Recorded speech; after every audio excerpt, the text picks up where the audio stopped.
Hey hey hey, Assalamualaikum warahmatullahi wabarakatuh. Apa kabar para explorer, para traveler, dan para vlogger dimanapun Anda berada? Welcome back to Topan Aspi Channel. Apa kabar guys? Di pagi hari ini sepertinya paling enak sarapan sambil nonton Topan Aspi nih. Ya, pada kesempatan pagi ini kita masih meneruskan perjalanan Bang Cacai Gomez beserta tim Kopi Hitam yang menelusuri dataran tinggi Dieng. Oke guys, tempat berikutnya yang mereka sambangi adalah sebuah tempat bersejarah. Sebuah bangunan yang paling saya suka guys.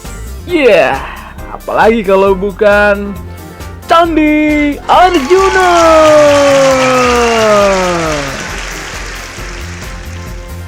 Guys, dataran tinggi Dieng bukan hanya kaya akan panorama alam yang mempesona, tapi juga beberapa peninggalan bersejarah. Candi Arjuna atau Kompleks Percandian Arjuna adalah salah satunya guys. Dataran tinggi Dieng sudah lama dikenal oleh para nenek moyang. Bukan sebagai tempat wisata sih, tapi sebagai tempat pemujaan atau peribadatan. Konon, pembangunan Candi Arjuna, Candi Sri Kandi, Candi Puntadewa, dan beberapa candi kecil lain di Kompleks Percandian Arjuna sudah ada jauh sebelum berdirinya Kerajaan Mataram kuno. Beberapa ahli sejarah mengatakan pendirian bangunan suci di dataran tinggi Dieng sudah dimulai sejak zaman Kerajaan Kalingga yang berdiri 1 abad sebelum Candi Arjuna didirikan, yaitu abad ke-6 Masehi. Saat itu wajah dataran tinggi Dieng lebih ganas karena kawah-kawah di situ masih mengeluarkan lava dan kondisi tanah di sekitarnya tidak stabil karena sering terjadi gempa guys. Tapi kondisi yang tidak stabil itulah yang membuat para nenek moyang mendirikan berbagai bangunan suci di dataran tinggi Dieng. Selain Candi Arjuna dan candi-candi lainnya, para ahli yakin dulu di Dieng juga ada sebuah bangunan suci bernama Dharmasala, tempat para resi dan umat Hindu Jawa melakukan pemujaan kepada Dewa Siwa. Prasasti Canggal menyebutkan bangunan-bangunan suci itu berada di tengah sebuah kolam berair jernih yang membuat candi-candi kecil itu bagaikan bunga-bunga teratai yang sedang mekar. Candi Arjuna memiliki kesamaan corak relief dan arsitektur dengan Candi Bima yang berdiri nggak jauh dari kompleks Candi Arjuna. Keduanya lebih mirip dengan bangunan kuil India kuno dan diyakini didirikan lebih awal daripada candi-candi lainnya.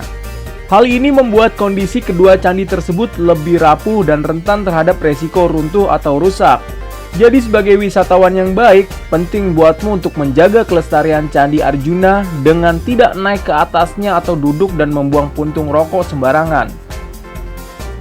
Toh kamu masih bisa menikmati keindahan alam sekitar Candi Arjuna yang berbukit-bukit, memandangi kabut yang turun perlahan di siang hari, atau menikmati indahnya matahari terbit di Candi Arjuna. Tapi jangan lupa guys, bawa kamera ya buat mengabadikan semua kecantikan panorama itu agar kamu bisa mengingat dan membawa pulang kenangan akan Candi Arjuna untuk selamanya.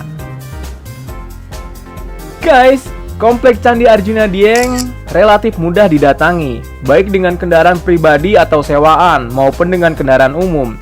Kalau yang praktis sih naik kendaraan sewaan karena kamu nggak perlu repot gonta-ganti angkutan ke Candi Arjuna. Tapi kalau mau naik kendaraan umum juga boleh, karena angkutan umum ke Dieng juga banyak tersedia. Kalau kamu berangkat dari Yogyakarta, cari aja bus tujuan Magelang.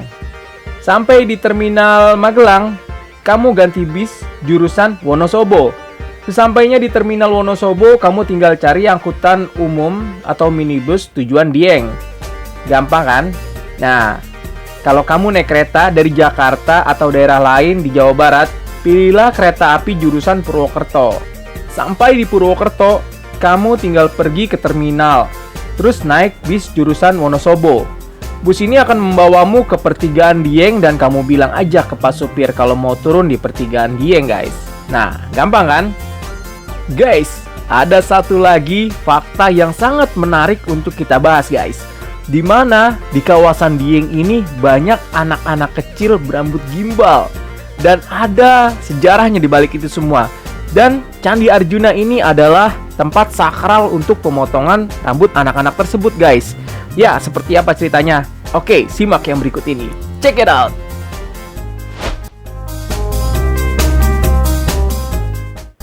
Guys, seperti yang tadi telah saya sampaikan, bahwa ada pemandangan unik saat kamu mengunjungi dataran tinggi Dieng di Kabupaten Wonosobo dan Banjarnegara, Jawa Tengah. Di desa-desa sekitarnya kamu bakal nemuin anak-anak baik perempuan maupun laki-laki yang rambutnya gimbal. Bukan karena malas merawat rambut, itu adalah hal yang terjadi begitu saja guys. Nah, biasanya anak-anak yang berambut gimbal adalah yang berusia 40 hari sampai 8 tahun. Tanda-tanda jika rambut si anak akan menggimbal adalah ia demam selama berhari-hari plus kejang. Begitu demamnya sembuh, rambutnya akan berproses menjadi gimbal. Ada dua versi yang beredar tentang asal mula anak-anak berambut gimbal. Versi pertama, anak-anak tersebut adalah titisan Kiai Kalodete, tetua Wonosobo.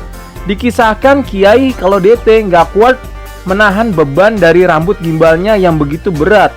Ia pun berbagi beban rambut gimbalnya itu dengan keturunannya hingga kini, dan banyak anak-anak berambut gimbal di sekitar dataran tinggi Dieng.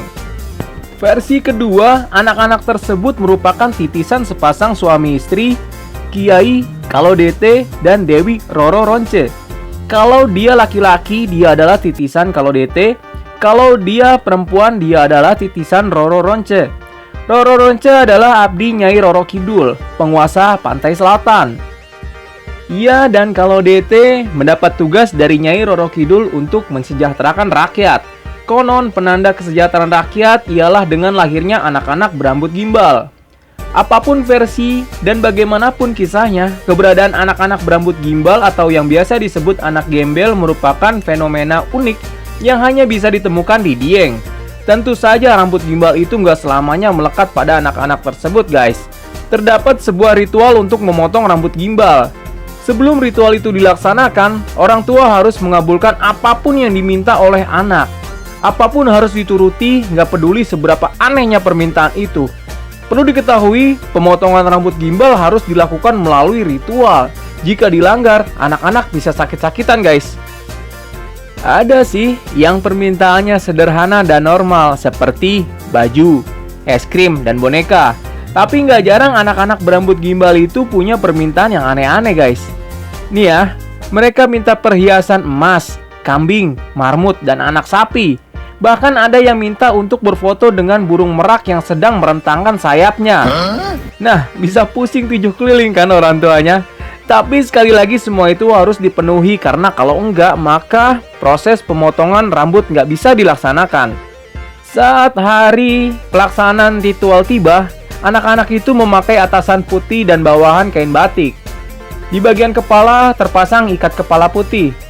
Mereka berkumpul di rumah tetua adat di Desa Batur, Kabupaten Banjarnegara. Di rumah itu tersedia barang-barang yang mereka minta. Ada pula sesajen berupa nasi tumpeng, jajan pasar, dan buah-buahan. Dari rumah tetua adat, anak-anak berambut gimbal diarak menuju kompleks Dharmasala, bagian dari Candi Arjuna. Di situ rambut mereka dijamas dengan air yang berasal dari mata air Sendang Sedayu dari kompleks Dharmasala. Anak-anak menuju pelataran Candi Arjuna. Disitulah ritual pemotongan rambut gimbal dilakukan, yang diawali dengan lantunan tembang Jawa. Pihak yang memotong rambut adalah para sesepuh dan pejabat. Potongan rambut anak-anak tersebut kemudian dilarung ke Telaga Warna. Usai ritual dilakukan, anak-anak gak akan lagi berambut gimbal. Rambut mereka akan tumbuh normal, layaknya orang pada umumnya.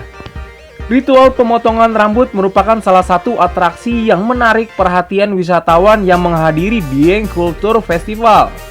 Ya, ritual pemotongan rambut gimbal merupakan rangkaian dari festival yang diselenggarakan tiap tahun selama 3 hari 2 malam itu guys. Nah, tahun ini Dieng Culture Festival diselenggarakan pada 2-4 Agustus mendatang. Guys, demikianlah perjalanan tim kopi hitam di Candi Arjuna. Ada satu tempat menarik lagi yang akan kita bahas di video selanjutnya. Cukup sekian konten kali ini. Terima kasih atas perhatiannya. Mohon maaf atas segala kesalahan, baik yang disengaja maupun yang tidak disengaja. Akhirul kalam, wassalamualaikum warahmatullahi wabarakatuh.